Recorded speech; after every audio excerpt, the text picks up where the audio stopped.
segueing into your question, is when is the point to talk POC? And out of personal experience over the last couple of months trying to get POCs over the line and also at Swiss Re, is that only becomes a realistic opportunity when you have defined, understood an actual thing to do on the other side.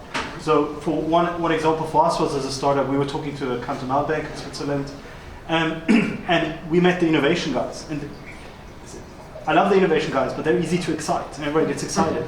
And what I've learned now to do is just say, okay, we can have many meetings and drinks and be excited about everything, but the next meeting you bring a product owner. Because it doesn't matter how excited people are, unless you have a product owner who actually wants it, it's not going to happen. So there should be some kind of partnership engagement from both sides, understanding, okay, the corporate needs to understand they need to spend some time explaining what it is that they need exactly, give the startup some time to absorb that and figure out what they want to do. And only when both sides agree that that is the topic that we are really focusing on, can you really start talking about POCs. Before that, it's exploring. Maybe to take that from a different perspective, the startup perspective, Bernard and Oliver, you've been there working with startups at different stages. When is a startup ready actually to work with a corporate in a POC environment? Is there a gut check they should do, or something like that? I think the simple gut check is some cash. Okay. If a customer will put up a bit of money to do a proof of concept, and in sales, often you're actually in a role of almost negotiation between two parties, because one party is the technologist and the vendor who will deliver something, and the other is the customer who wants a benefit. So a salesman could say, I'll take 10% out of all of your claims processing costs. And the tech guys and the vendor say, no way. Maybe 3% in property and casualty in this particular segment of the market. So that's a kind of negotiation. We say, well, if we did 3% in property and casualty in this particular segment of the market, is that worthwhile? And if you say, well, yes, then there's a negotiation that happens. That's the process. If you can do 3% in insurance over that would be awesome.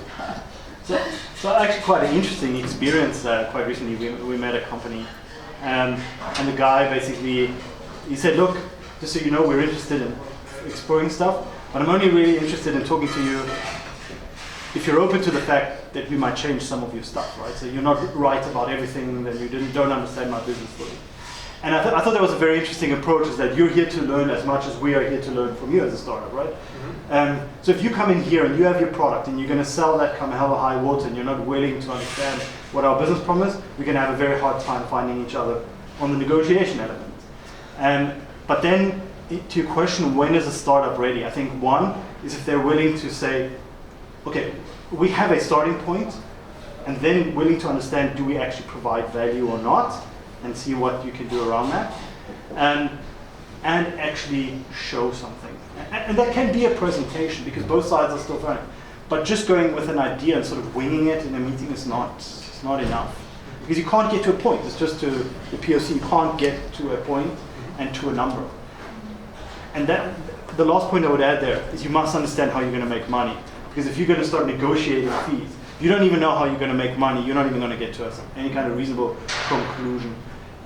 But your point, and that's the hard bit for startups, and I'm in it on both sides, is saying no to people who are interested, who are not willing to pay. Right? Because as a startup, you must understand it's very easy for corporates to be like, oh, we've got leave now, 2 weeks, people are on leave, and then everybody comes back and is motivated by different stuff, has a massive impact on the startup. So be reasonable in what you charge for, like time and materials, figure out what a reasonable day rate is for actual work that you're going to be doing, and stick to that. And then you have the components to actually start the discussion. Doesn't mean you're going to get there. Is it always a good idea to get involved in a POC if you're a startup?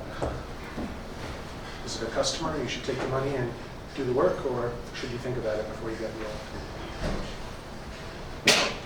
I'll take that one. Yeah. I mean, I think it depends on your business model. If your business model is enterprise, and you're relatively in a new market, then the answer is almost certainly yes. But if you're some business that sells, just like SaaS business, and the cost is 25 francs per user per month, then obviously no. You just say, I pay 25 francs or you don't.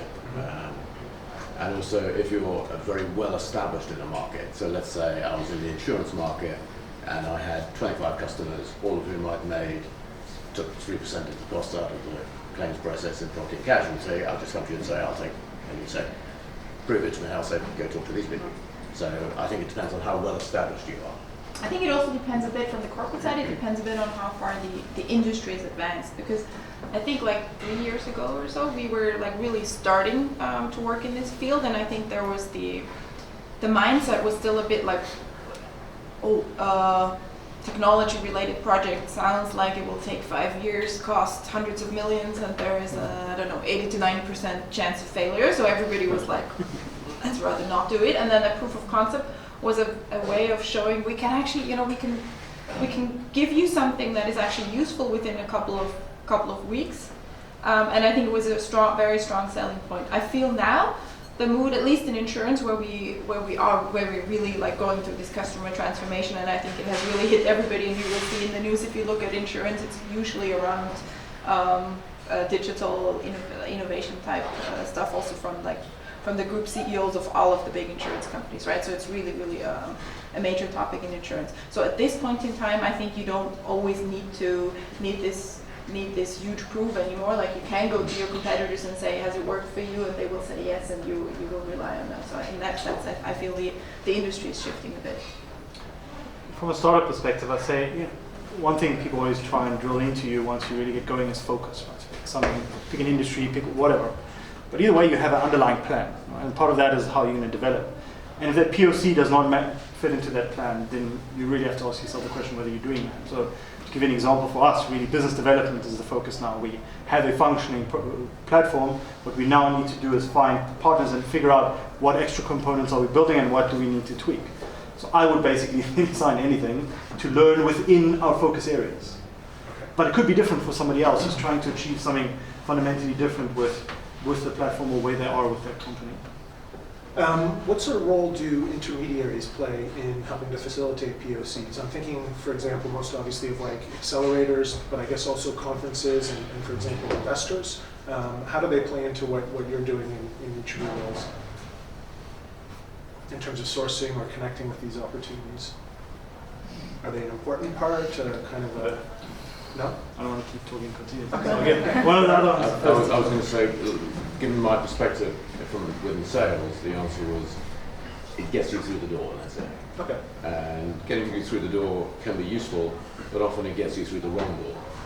And that can actually waste more time than you actually generate. And actually, if you look at the whole journey from getting through the door or deciding to sell to a particular entity and closing a big deal, now getting through the door is such a small part of the job.